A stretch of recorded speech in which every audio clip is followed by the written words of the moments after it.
everybody, I'm Debby Montgomery Johnson, founder of the nonprofit The Woman Behind the Smile, and your host of Stand Up and Speak Up, a show that is about each and every one of us. Many of us have something we're hiding, something we're ashamed of, something that through no fault of our own or through our own making we keep hidden, and that in turn keeps us hidden from each other and the world. Good people go through terrible situations. Wise people know when and how to let it go. Everything that happens to us helps us grow, and while it may be hard to see it right away, the most important thing to do is to change your perception about your circumstances. Regardless of what your personal experiences or traumas have been, this showcase series is designed to ignite the light in you, as well as providing safe harbor, education, personal growth, and resources so that no matter where you are on your journey, you'll have the courage to move on when you're ready. Stand Up and Speak Up features ordinary people who've been through extraordinary situations and struggles and found the courage to step out from behind their smiles and speak up about their experiences and the lessons gleaned from those experiences. Everybody heals at a different pace, and we recognize that. So come on in, have a listen, and enjoy the ride at your own speed. Good morning, everyone. My name is Dr. Tim McGuinness. While I may superficially look like Debby Montgomery Johnson, I don't think she has a beard. I'm standing in as her guest host today on her podcast, Stand Up and Speak Up, presented by The Woman Behind the Smile. I'm one of the directors of the Society of Citizens Against Relationship Scams, as is Debby Montgomery, who we are incredibly grateful for her participation, her support, and her tireless advocacy on behalf of the victims of online financial fraud. Today, I have with me three guests who each are survivors of online financial fraud, aka romance scams, and we're going to have a discussion today about different aspects of their experience after their scams ended, after they broke free of the criminals that had lured them in, groomed them, manipulated, controlled them, when they were able to finally bring it to an end, close it off. And as always, I want to emphasize to anyone listening to this podcast that the victims of online financial fraud are not to blame for what happened to them. They were simply available online, and they were targeted by organized transnational criminals who do nothing but this kind of fraud on a worldwide basis. There are well over 50 million romance scam victims alone worldwide. In the last 4 years, we had this situation very much under control in 2019, but in 2020 with the pandemic, it exploded. Partly it was because everybody was living their lives online. So we went from less than 750,000 new victims in 2019 to well over 2 million, possibly 3 million romance scam victims in 2020, and a similar amount in 2021. Fortunately, the good news is, while scams have been exploding, law enforcement around the globe has given incredible focus and energy into arresting and convicting these cyber-enabled criminals. In fact, in 2021, while we don't have the final estimates, the final count in place, we know it to be well above 500,000 criminals arrested who are engaged in these kinds of fraud, these kinds of crimes.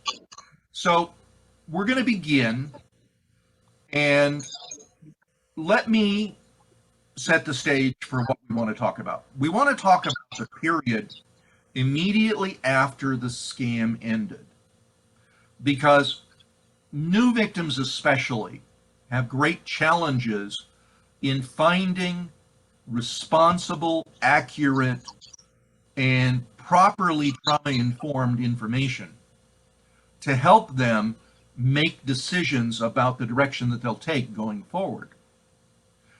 Far too often, victims will choose a path Well, they're looking for information. They end up in the hands of really angry, aggressive groups that focus on exposing scammers endlessly. And unfortunately, all this does at the end of the day is increase a victim's trauma. Now, if they want to participate in those activities after they've substantially recovered, everybody's an adult and they can do what they want. But in the early days, misdirections can be profoundly significant in their future recovery. Unfortunately, about 60% of all romance scam victims will not successfully recover.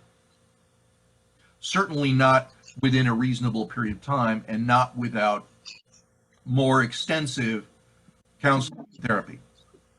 Now, on the topic of counseling and therapy, we do recommend that every scam victim, without exception, at least be evaluated by a trauma counselor. And there are trauma counselors available around the world. Many health plans provide counseling.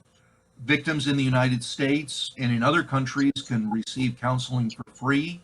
So investigate what is available in your area. In the United States, it's provided under the Victims of Crime Act, provided by each state and regional municipality, counties, some major cities, etc. So we strongly recommend that every romance scam victim, everybody who's been a victim of a trusted relationship scam, get counseling or therapy, because this can be the difference between successful recovery in a reasonable period of time or living with this for an extended part of your life. All right, so now that we've done the introduction, set the stage, let's begin talking about the period immediately following the scam. I'm going to start with Miss H, who's a relatively new victim. Ms. H, your scam ended about how long ago? A little over 4 months ago. Okay. So in a generalized sense, you're still going through the grief curve and dealing with the impact and the responses to trauma. Can you tell me a little bit about what it was like for you, Ms. H, immediately following the scam, certainly before you ended up in our care? Sure. So my scam started to end a month before when my husband, I disclosed to my husband what was happening, and he immediately knew it was a scammer and figured that out, showed me proof. I didn't believe it. At that time, so that was in December, I actually filed 2 federal reports about the scam, but I still didn't want to believe that it was really true. So I continued to talk to the criminals, as we call them, for another month. So when I finally decided that, oh yes, this is definitely not what I thought it was, because the criminals kept asking for money and asking for it in different ways that I just knew was not right. So the scam ended January 28th. Now, that date, is that when you cut off all contact with the criminals? Yes. Okay. So that day, in essence, you kind of had a soft ending for a couple of months before that. Correct. Okay. So for about that month from December 18th, I think maybe, until January 28th, my head was spinning with this, oh my goodness, trying to ask questions of the criminal, trying to get him to confess or them to confess that they were scamming me. Of course, that never happened. So on that day, I just decided this needed to end. And so I blocked him from my social medias. So we had met initially through a social media platform. So I blocked him there, and then we communicated through Google Hangouts. So I blocked him there as well. After that, it was a very crushing feeling. I was an emotional mess. I was headed towards a very crazy deep depression. So that was on a Friday. So like that weekend, I was just spinning, not knowing what even to do. I started searching for support groups. So How did you know that you needed a support group? That's a great question. And I feel like I've never been a part of a support group before. So that was really, it wasn't a normal thing for me to even seek. I hadn't even really been in counseling previous to this incident. But I knew I was struggling, and I wanted to hear from other victims how they survived this. So my search criteria, and I searched in Facebook, I searched support for scam victims. And the first group that came up was SCARS. Now I know, thankfully, that's the first group that came up. So my scam ended January 28th. I joined SCARS February 3rd. So pretty quick, I was able to connect with SCARS, which was such a blessing for me, because SCARS is so organized and forthright with information that it was so easy to start my recovery immediately. It was hard. It still is. It's still very hard. But so that was like, that's what I did initially. Okay. And so I learned through reading guides and reading posts. Okay, and, let's come back to that in a minute. Sure. So in your particular case, you had the benefit of, because of maybe the soft termination of the crime, a little bit more ability to get your head screwed on straight, so to speak. And then the benefit of finding one of the only 7 real organizations in the world. There are 2 in the United States, and they differ quite radically in that we provide as much support as anybody wants, free of charge. The other organization gives 10 sessions without expertise in the crime. It's sessions by a psychologist, but they're not offering therapy at all. We don't offer therapy. We are not a mental health provider in any way, shape, or form. I myself am an anthropologist. We do have psychological professionals on our team, but our mission is to provide essentially professionally moderated and managed peer-to-peer support groups. But so I clearly that helped you get through that difficult period and find a framework that you could begin to live within. Yes. Okay. Let's go to Miss W, if you would. Now, in your case, it was a much longer period before you certainly found us, SCARS. And you wrote a book, and it's a good book.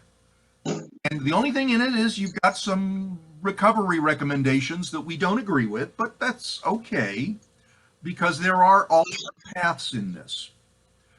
This isn't a highway kind of a situation. People can recover from these crimes in different ways. So maybe you could tell us about that period when the scam ended until you came through our doors, and a little bit about what those phases were, how you found information, what groups you may have ended up with or in or didn't. Just no names, but just in general, generalize about that in as much detail as you want, Ms. W. I was devastated right after the scam ended. What happened was I was fan of a famous R&B singer, and I posted something on his Facebook verified page for almost a year. But this time it was different. Somebody posted back and said, if you are a loyal fan of this person, contact me on Instagram.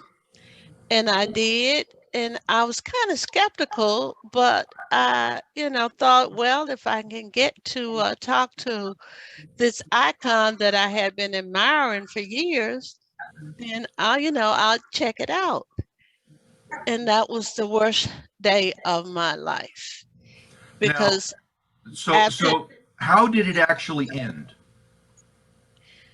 uh I had sent him money every month because it was doing covert, and the scammer imposter said that he could not perform and he needed money for me to help him. And my husband is a minister. I'm a minister's wife.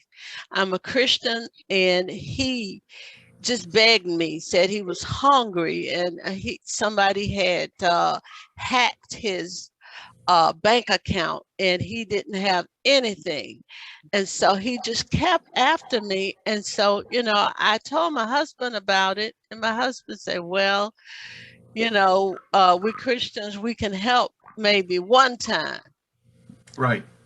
And we sent the money. He said he didn't have a bank account, so we sent it in a different way, a way that he suggested it. And after he got the money, that time he said he needed some to help him every month. Well, I didn't go back to my husband because I knew what he was going to say.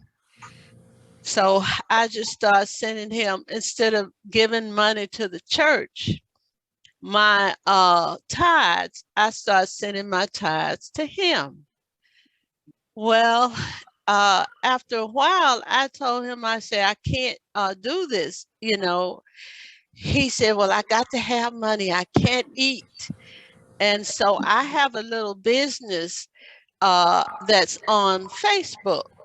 So I needed to get some more customers. So he said that he had someone that would help me get more customers because he had at least 3,000 Facebook followers. So he wanted me to hire him. He said, but it'll cost, a lot of money. And I had some money saved.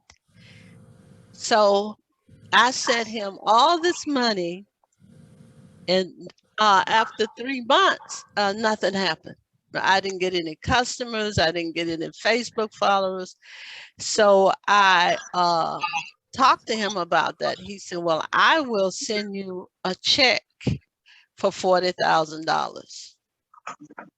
So, and I said, well, I've heard about people scamming folks with false checks. He said, well, this is my investment. My wife don't know about it. And he said, well, I'll send you a check, FedEx.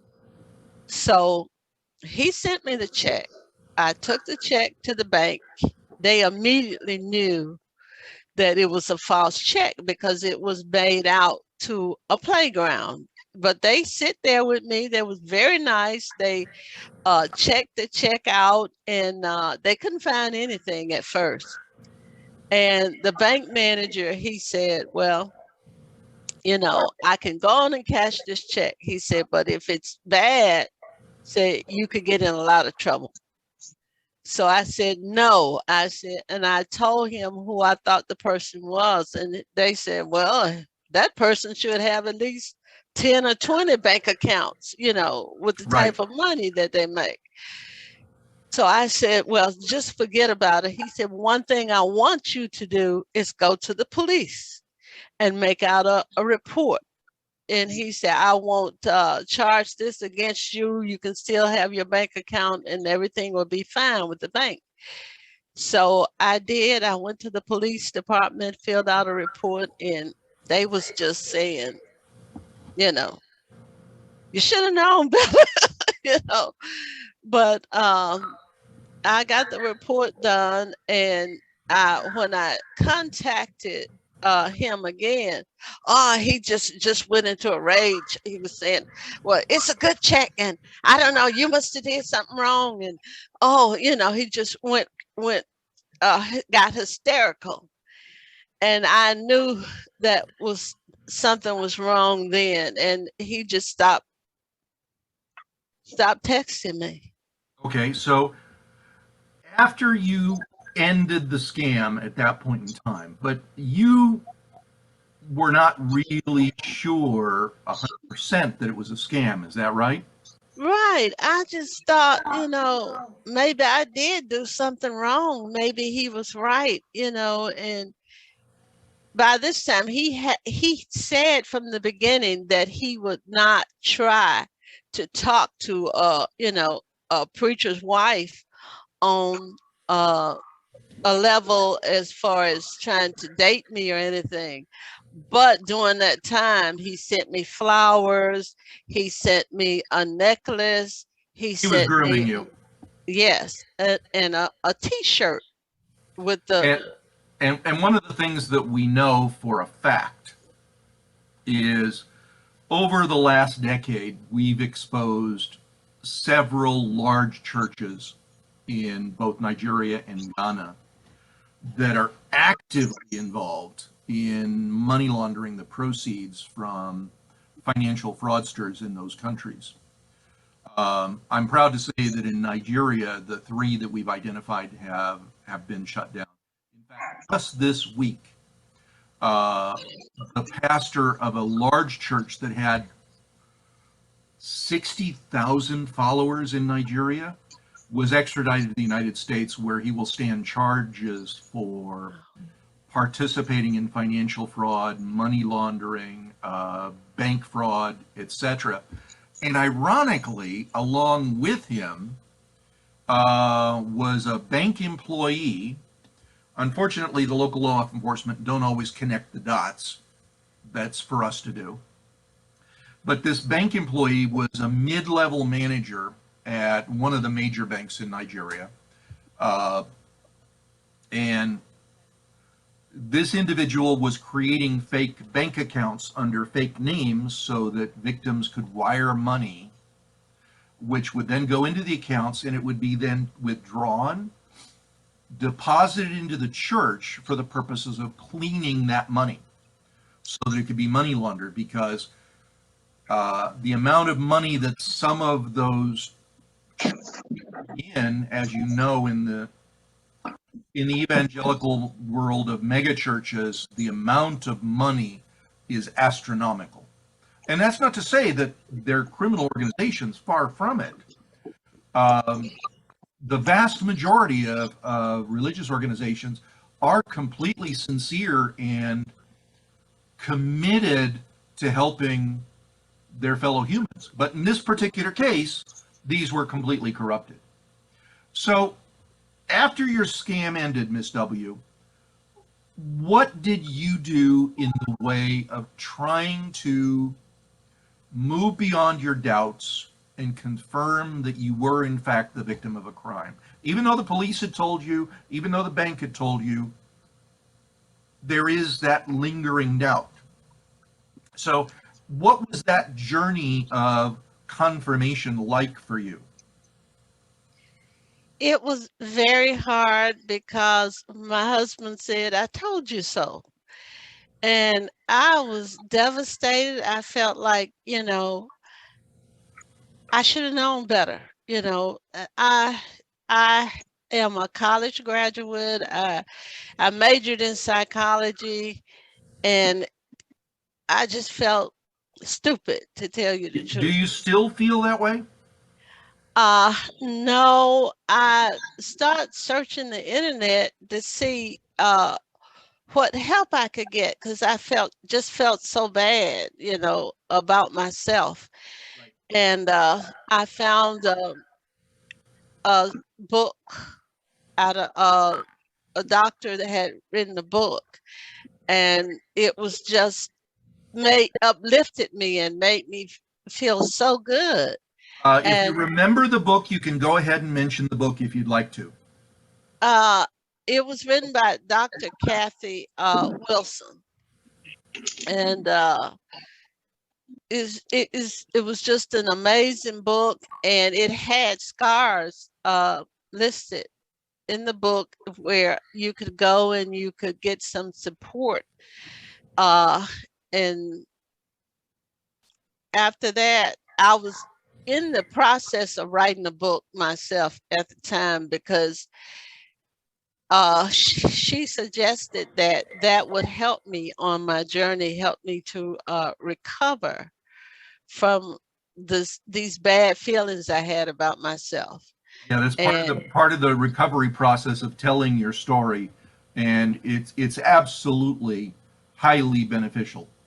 Whether you tell it in a support group or whether you write a book about it, getting that information out. And there's a little secret in that for other victims who are going through recovery. And that is, in the early stages, the lizard part of your brain is so in control of everything that you're doing. You're reacting emotionally to everything, that the process of sitting down and writing it out, and one of our other guests, Miss P, is an avid journaler as well. So that process of writing things down, writing things in a journal, writing a book, telling your story in writing is incredibly helpful in restoring more of your logical, intellectual control over the experience. Was that also what you found? yes, that's true. Plus, I wanted to alert other people because the person that he was impersonating has thousands of followers, and I believe that there are other women that are going through the same thing I went through because Right. I was convinced. No one could have told me that this one was not the real person when I You want was to in tell us contact. the name of the celebrity? The name of the celebrity Yep. is Charlie Kent Wilson. Okay.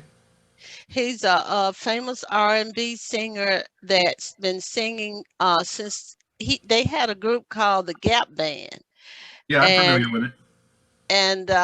he was the lead singer. And I just admire him because he had a struggle with drugs, and he was able to marry a psychologist, and she helped him to get back on the road to being to survival.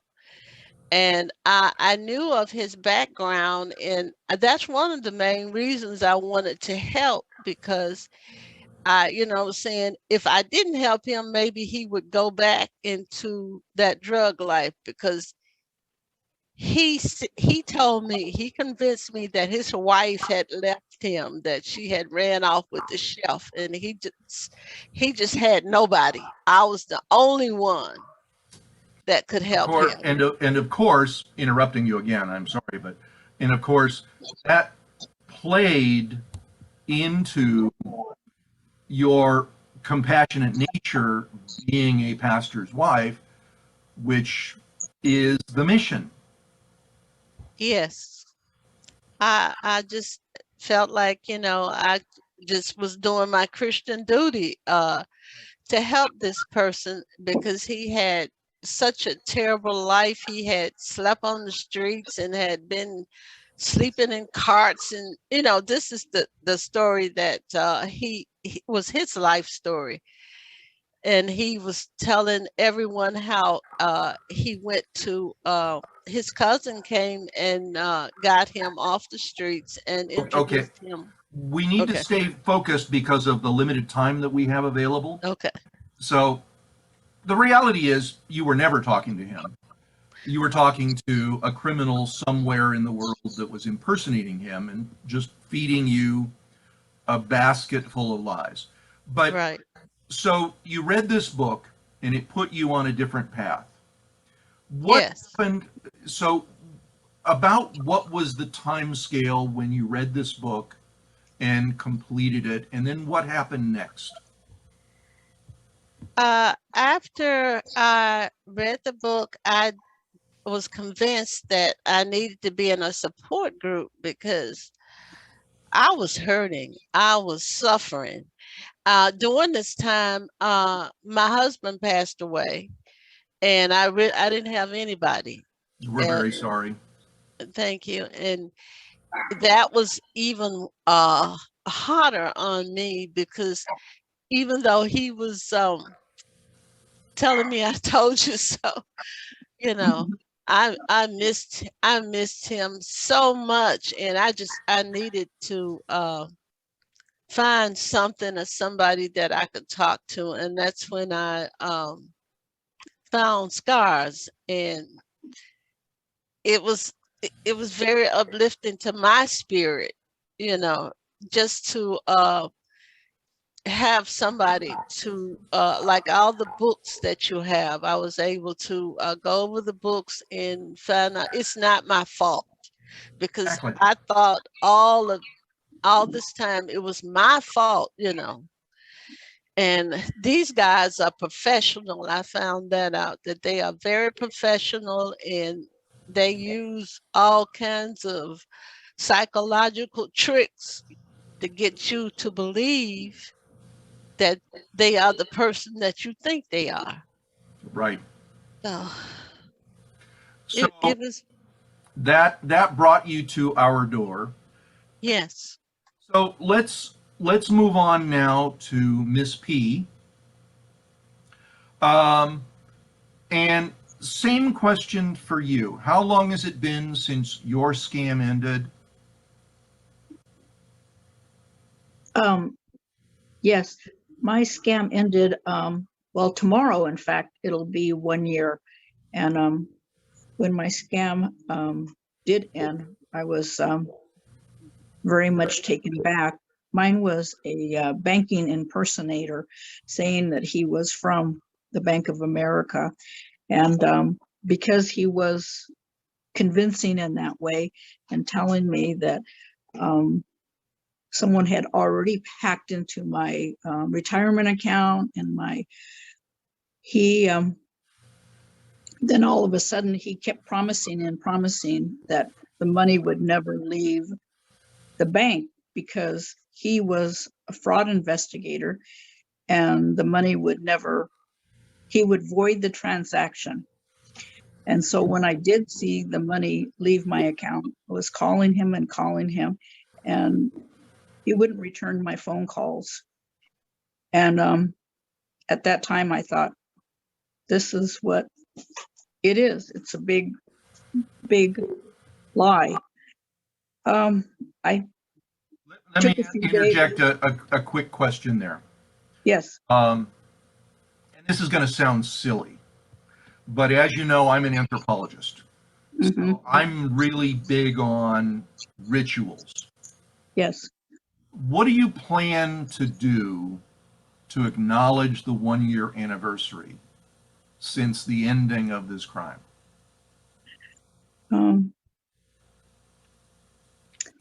That's a good question. I hadn't Are really you going thought to do about. something special for yourself?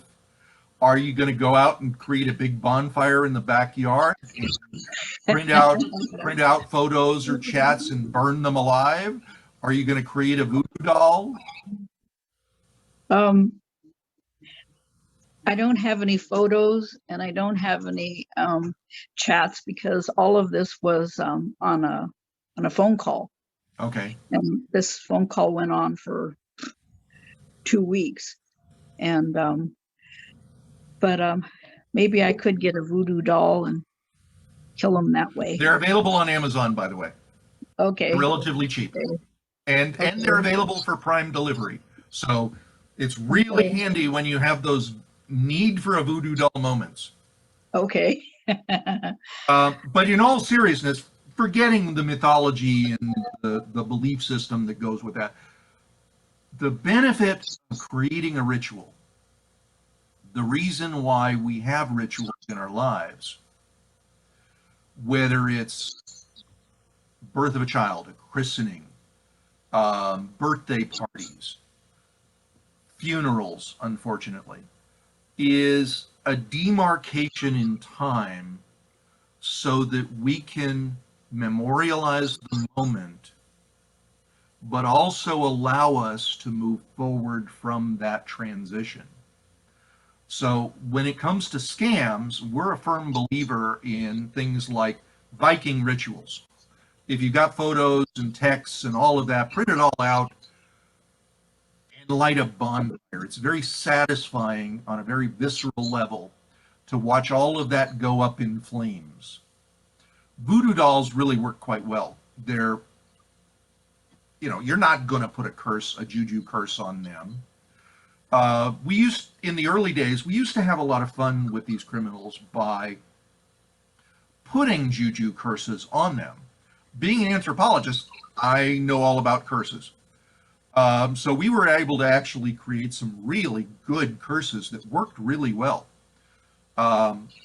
depending upon the country, whether it's Malaysia or West Africa or even Brazil or other countries. But I would encourage you to think about it, particularly as a memorialization of your success in recovery. Do something really nice for yourself. Maybe it's only go out and have a cup of coffee someplace. The best latte or cappuccino that you can find. Or go to the supermarket in the bakery department and have them make your favorite cake and put lettering on the top,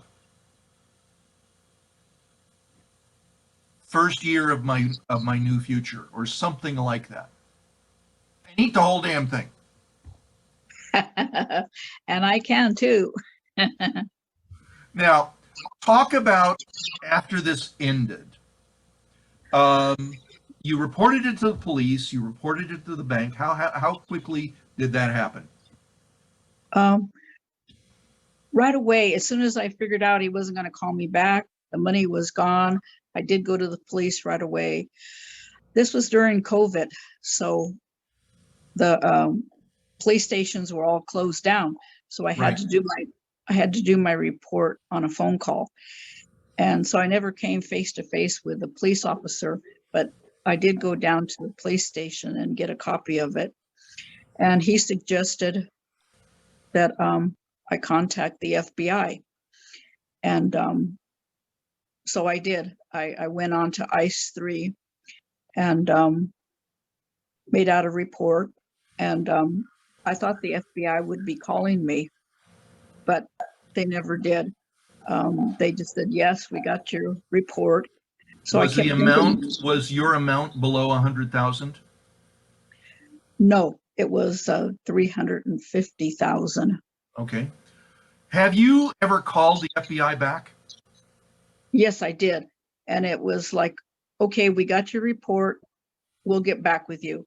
But they never have. I went to the Federal Reserve and I also filed a report. I went to the Banking Commission and I filed a report. I went to the Bank of America and I put in a claim and asked them to help me. They said that because it was done yesterday, they can't get the money back today.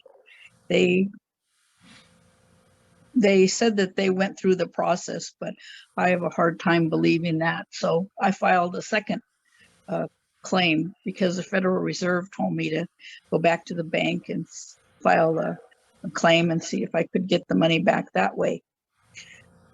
No, they called me back and said, sorry, we can't do that.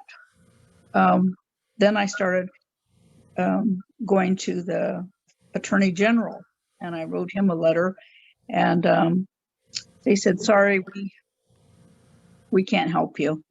unless it's kind of like more than one person or a group, or it's affecting a large number of people.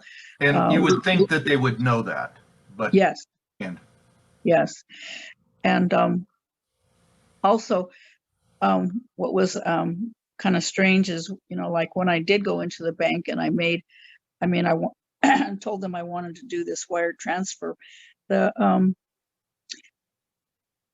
My fraud investigator, he said that he was going to be watching me with the Bank of America cameras.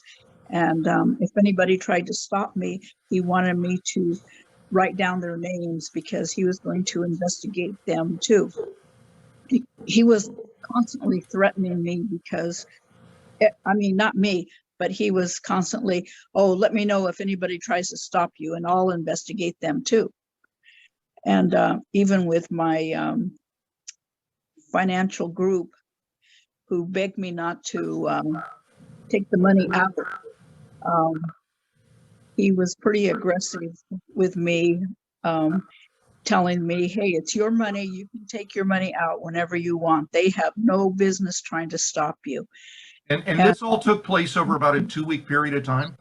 Yes, yes. Isn't it amazing that they are able, and trust me, I know they are able to do this.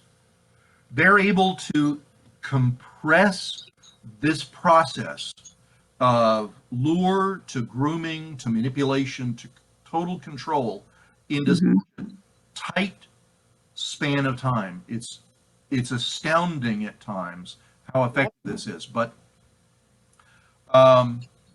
this is kind of like the world of old school Soviet spycraft.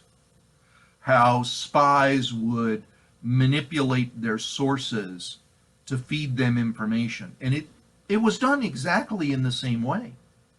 Every KGB agent is fluent in these processes. I imagine most of the CIAs are, except for the ones that kill people. But it is always amazing. So after the initial period of time, how long before you found us? I kept searching because I knew I needed help. I knew I needed therapy. I knew because I just felt like. Remember, we don't provide therapy. We I know. just have a really big sledgehammer. Yes, I know. But in my mindset, I knew I was going through a lot, and so I got on to Google, and I was lucky enough to find this group right away, and I felt like, okay, I finally found some women that can not only relate to me, but relate to all the feelings I was having of betrayal. Even though mine was not a romance scam, I did feel betrayed by this man that kept telling me he was investigating the bank and I had to work with him and I couldn't tell anybody. Of course, I told my husband, and my husband says, you know what? He's a bank investigator. You need to cooperate with him. He had no idea there were scams out there like this. Right. Now, you see our company name on my screen, right? Yes. And you see that word relationship scams? Yes. Now, when we began, that word actually was romance, because that was what we thought the scope of what we were going to focus on was going to be about. But what we quickly discovered was that most cyber-enabled scams, which is a term coined by the United Nations Office of Drugs and Crime, they're actually what we refer to as a relationship scam, which is basically a one-to-one trusted relationship that results in fraud and the theft of money or assets. Now, there are many times different participants in the fraud. Interestingly enough, we just published an article on our number 2 Facebook page, which is our news and information page, about a fraudster arrested in Nigeria that is connected to a fraudster that is arrested and awaiting trial here in the United States. What's particularly interesting about this is the first mention of the individual roles that fraudsters, that these criminals play in executing their frauds on individual victims. There are terms like bomber, which are the controllers. So each of these individuals plays a role, and there are different roles, from the establishment of the lure to the establishment of grooming, which includes the amygdala hijacks and the generation of hormones and neurotransmitters that get a victim effectively hooked. And then the harder core manipulation, which is what was happening in your scam, very obviously, called gaslighting. Isolating you from listening to alternative voices and the reason of others around you, and keeping you focused in the pipeline that they wanted you to be in, which led to you giving them your money or access to your accounts. And in many respects, if there is a silver lining in your particular case, it is that it ended with the taking of the money, because they actually had full access to your accounts. And they could have put massive amounts of money through it and converted you into a mule relatively easily. Yeah. Fortunately, they didn't do that. So let's change the topic. About 15 minutes left. So let's change the topic a little bit and talk about recovery itself, the process of recovery. And let's start with Miss W. What has surprised you the most about this process of recovery that you never would have imagined being on the outside, if you were on the outside or before a scam happened? What is the thing that stands out in your mind that is something that you never would have expected from this process of recovery? I'm putting you on the spot. I never would have expected that I would feel as liberated as I do. I feel that now that if a scammer would come to me, I would know all of the manipulating things that they would do, which was listed in Dr. Kathy Wilson's book, The Emotional Impact of Being Scammed and How to Recover. Okay. So I know now that I'm not stupid, that these guys are professional, and that they have anybody can be scammed. And literally everybody will be scammed. I thought it was just me. I was scammed. That was scammed. Okay, thank you. Ms. H, same question for you. What do you find, now you've only been in this process a short while, 4 months, sounds like an eternity, feels like an eternity. But as the old phrase goes, miles and miles before I sleep. It's a journey. And for some people, it'll last a year. For some people, it'll last a decade. That sounds terrible. And it is hard. But in your case, what has been the most surprising thing that you've discovered? Initially, what was surprising was, not surprising, but what was hard for me was finding a replacement for the time I spent, and how hard that was going to be, because I communicated with them all day long. And so it was very, very hard to change my whole life back to what it was the previous, and it's hard to think back that it was only 4 months. And I looked up my time schedule when you were talking about how quickly they manipulate. I started talking to the scammer on September 20th, and September 29th, I was looking for money to help him. Yep. That's crazy.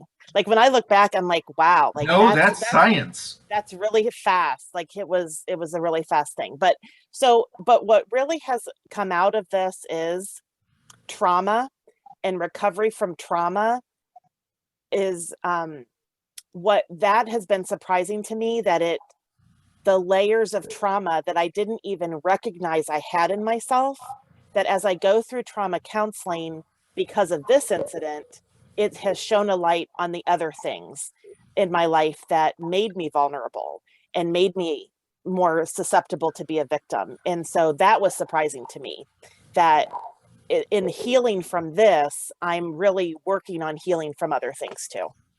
Good. And that's an incredible gift, that if you can crack that door and peek deeply into the darkness, the other monsters that exist in the id, so to speak, very old term, can be exposed to the daylight and eradicated also. Miss P, same question for you. What has been the most surprising thing that you've found in your experience through recovery? I think, well, I'm glad that SCARS suggested a trauma counselor, because at first I did go see a counselor and they were just checking off boxes. And I felt like, well, this Do you isn't hate your really- mother? Do you hate your father? And okay. Yeah. So then I called my medical group back and I said, no, I need a trauma counselor. Wow, that made a big difference, because when I was talking to a trauma counselor, one of the first things she had me do is this, test to see how depressed I was. Well, on a scale from 1 to 100, I scored a 46. A few months later, after constantly going through the trauma sessions and also journaling and also getting a part-time job and keeping myself a little bit more busy, the next time she had me take the test, I scored a 86, and she was like really shocked that I had come so far. And I was surprised that I even did. And she says, look at your answers a few months ago, and now look at your answers now. And she says, I think you've been working out your feelings on paper by journaling. So I'm glad that SCARS suggested the journaling and the trauma counselor. I understand that I go up and down, but at least I know why I go up and down now. Yep. So if you apply this process called recovery, both as SCARS has invented it and as a few others have developed their own methodologies for it, what you end up with is being much more deeply aware of your own humanity and the mechanisms of emotional control that exist within your own mind. It can release a lot of demons that have been stored there forever. So we're nearing the end of our show today. Miss W, I have a particularly sensitive question for you, and if you don't want to answer it, it's perfectly okay. But as you know, in our support groups, there's no such thing as race, color, gender, national origin, belief, or creed, because we support victims around the world. But one of the things, and again, I'm an old white guy, so I do my best to be acutely sensitive to all of these issues and everybody's sensibilities. But one of the things that we notice, and I'd appreciate it if maybe you could share a message to others, is very, very few African Americans or African Europeans ever look for support. And I don't know whether this is culturally founded or not per se, because different cultures look for aid and support in different ways. But what we've noticed in caring for over 7 million victims, over, well, nearly 8 million victims in the last 7 years, and having had approximately 12,000 individuals go through our support groups, and some will come in and they'll stay for a couple of months, and some will stay for years, depending upon what benefit that they continue to get out of it, whether it's a sense of community, whether it's friendships, or in some cases they'll reach a point where they're really angry and can't stay focused, or they reach a point of resignation and they basically just stop. But again, I apologize for putting you on the spot, and I don't mean this to be racist in any way, but what can we as an organization do to better serve African Americans? We, by the way, we do serve the Native American communities, and unfortunately, there too, they're very reluctant to acknowledge that this is happening, and it's happening to them too. It's happening to every group of people on this planet, without exception.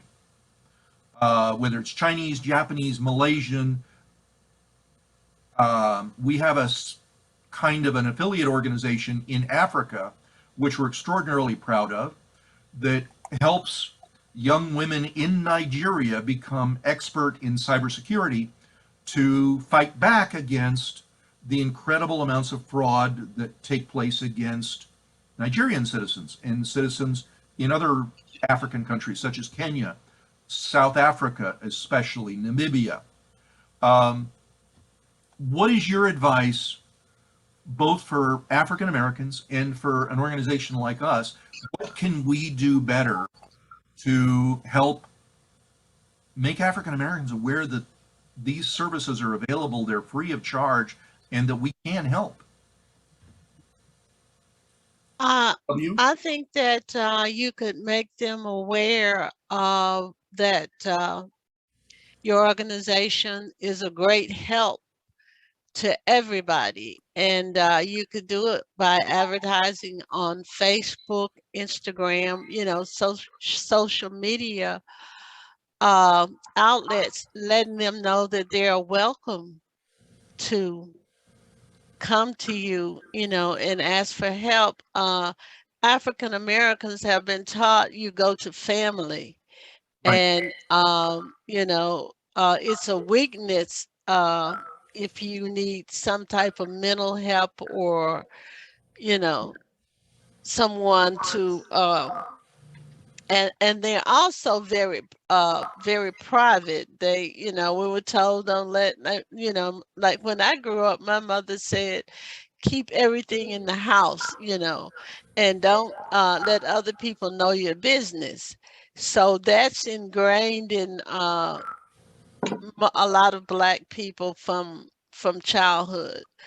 But I knew that I needed help in like I say, I graduated from university in psychology. I have a BS in psychology, and I realized that I needed help.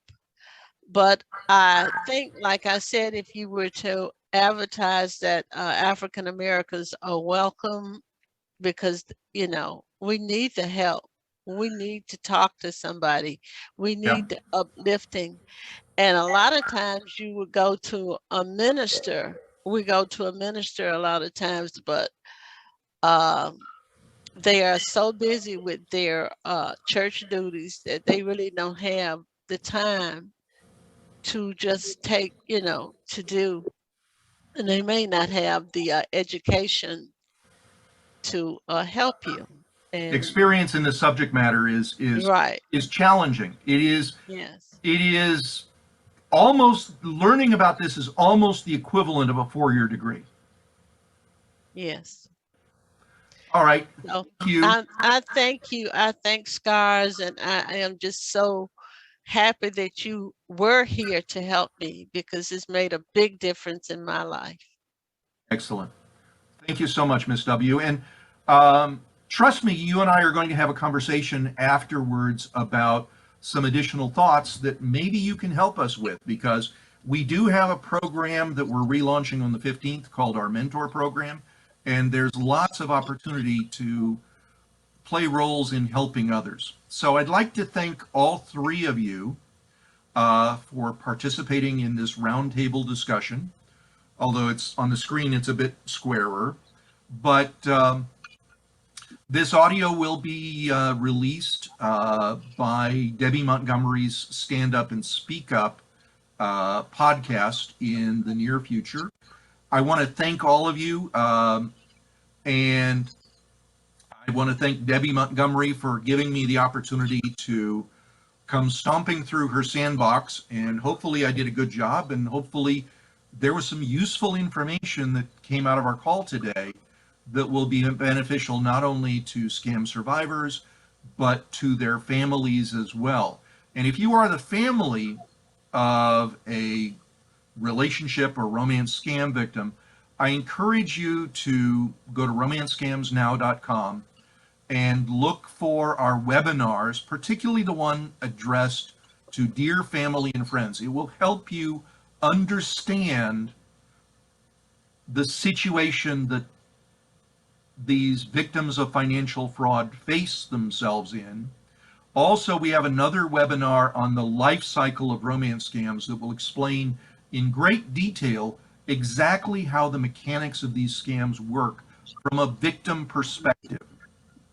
So, because we do believe that not only are the victims themselves obviously victims, but also families can become victimized as a result of the scam because of the control and manipulation of the victim themselves, and the way that that can strain family and friend relationships. So I thank you, everyone, and we'll conclude the show at this point in time. It's been a great discussion, and I thank you, Miss W, Miss H, and Miss P. And I look forward to talking with each of you again in the future. Thank you, everyone. Thank you for listening to Stand Up and Speak Up. We are dedicated to encouraging you to remove the mask of embarrassment and to being your best self. If you are the victim of a scam or cybercrime, please visit againstscams.org for assistance and guidance about options and recovery. SCARS, the Society of Citizens Against Relationship Scams, is an incorporated nonprofit crime victims assistance organization based in Miami, Florida, supporting scam victims worldwide. If you can, make a small donation to help victims around the world receive the help they need. This episode has been sponsored by BenfoComplete.com, a vitamin supplement company that supports happy and healthy hands and feet for those with neuropathy. If you or anyone you know struggles with the pins and needles or numbness in their hands and feet, check out our benfotiamine products at BenfoComplete.com. Use the special code STANDUP for a 5% discount on your purchase. Again, thank you for being with us today. Go to my website, The Woman Behind the Smile, for additional resources and information. Subscribe to my YouTube channel and enjoy the replays. My books are all available on Amazon.com and Audible, and I encourage you to join us again. Have a great day.